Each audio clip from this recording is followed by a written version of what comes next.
Pak SYL jadi gubernur.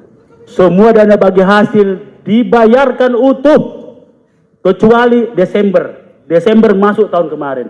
Jadi Pak, bukan semua pemerintahan, nanti pemerintahan Bapak seperti ini. Bapak tahu akibatnya.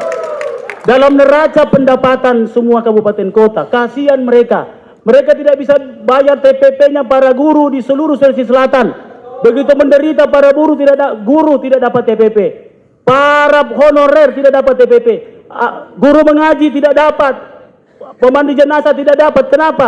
Daerah-daerah kabupaten kota berharap dari haknya mereka, bukan hak provinsi loh. Haknya mereka. Ini betul-betul zalim. Ya, saya saja Makassar sekarang belum terbayar sekitar 250 miliar. Padahal itu masuk dalam neraca. Semua aturan negara tidak boleh dilanggar seperti itu. Zaman Pak Syahrul Yassin Limpo, betul-betul disiplin anggaran bagus sekali. Karena kami menerima utuh dana bagi hasil. Alhamdulillah, pemerintah pusat mendengarkan jeritan kami. Tahun depan dana bagi hasil langsung ke pemerintah Kota Makassar dan pemerintah kabupaten kota. Pemerintah Provinsi Sulawesi Selatan 1,709, 1,4019, 110. Besar sekali. Kalau dilihat ini pertumbuhan ekonomi kita di bawah rata-rata nasional 4,51, padahal nasional 5,05. Makassar 5,31. Kontribusi Makassar adalah 34,67%. Kalau kita keluarkan Makassar dari Sulawesi Selatan, maka kerja-kerja pemerintah terdahulu hanya sekitar 2,9%. Bapak-bapak Ibu tahu bahwa pertanyaannya. Baik, waktunya sudah habis. Kami belum mendengar adanya 5 detik terakhir. Baik, waktunya sudah habis. Kami mohon, baik, waktunya sudah habis, kami tidak mendengar 5 detik terakhir tadi. Sudah 30 detik pertanyaan disampaikan langsung kepada pasangan calon nomor urut 2 untuk diberikan jawaban. Waktunya adalah 2 menit. Saya tidak tahu mau jawab apa, karena pertanyaannya tidak ada. Tapi saya, karena ini saya coba tebak-tebak aja pertanyaannya. Pertanyaannya pertama terkait masalah utang. Saya sampaikan, pemerintah harus paham terkait yang mana namanya dana bagi hasil, yang mana utang. Tidak pernah diklasifikasikan dana bagi hasil sebagai utang. Yang kedua, sepanjang sejarah gubernur selalu 3 bulan terakhir DBH tidak terbayarkan. Kenapa? Karena siklus per 3 bulan, per triwulan baru dilaksanakan. Pertanyaan saya, kalau September, Oktober, November, Desember, kira-kira dibayarnya kapan? Ketika closingnya 31, pasti menyeberang.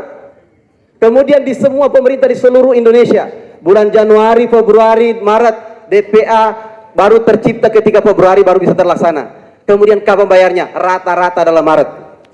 Dan saya meninggalkan pemerintahan, saya bayar DBH sampai bulan 9, bulan 6, dan kemudian ada fase. Infrastruktur yang terbayarkan itu terakhir tinggal 54 miliar. Dan sekarang Bapak tahu, 1 tahun saya tinggalkan, bisa hitung berapa ratus miliar yang sekarang terjadi. Apa yang terjadi? Bahwa kita harus paham sistem pemerintahan. Banyak ini isu terkait masalah defisit, tapi dia tidak paham. Terkait, saya luruskan saja, terkait masalah defisit. Kita perencanaan selalu dalam estimasi standar internasional selalu ada plus minus 15%. Saya harus melebihkan. Kenapa? Makanya terjadi di Makassar, apa yang terjadi? Selalu silva 700 miliar, setiap tahunnya rata-rata 500 dan sebagainya. Artinya ada uang masyarakat yang tidak dibelanjakan oleh pemerintah. Saya selalu melebihkan 1% lebih plus minus 15% dalam setiap estimasi. Untuk apa? Supaya kalau ada yang tidak terlaksana, saya punya opsi yang kedua. Karena tidak mungkin kita kembali di pembahasan di tahun lalu.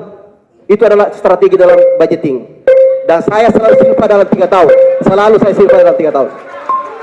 Punya master plan yang saya bilang tadi 9 kawasan, itulah kawasan investasi. Kawasan pesisir barat kita bisa investasi marine culture dari Pinrang sampai dengan Takalar. Di selatan kita bisa investasi pariwisata. Kita punya pulau yang luar biasa. Apalagi di Teluk Bone. Teluk Bone ini luar biasa. Di tempat kelahiran beliau, kalau saya jadi gubernur, Bone insya Allah kita akan bikin bukan hanya menjadi pusat di Teluk Bone, tapi juga pusatnya termasuk di Sulawesi Tenggara sana. Karena Teluk Bone itu tidak terbatas dengan batas administrasi. Di samping Sulawesi Selatan bagian timur, potensinya luar biasa sekali. Kepiting saja, itu bisa ada infrastruktur kepiting di Bone, itu kepiting yang paling hebat, paling enak di seluruh dunia. Saya makan di Singapura, ternyata lebih tinggi, luar biasa.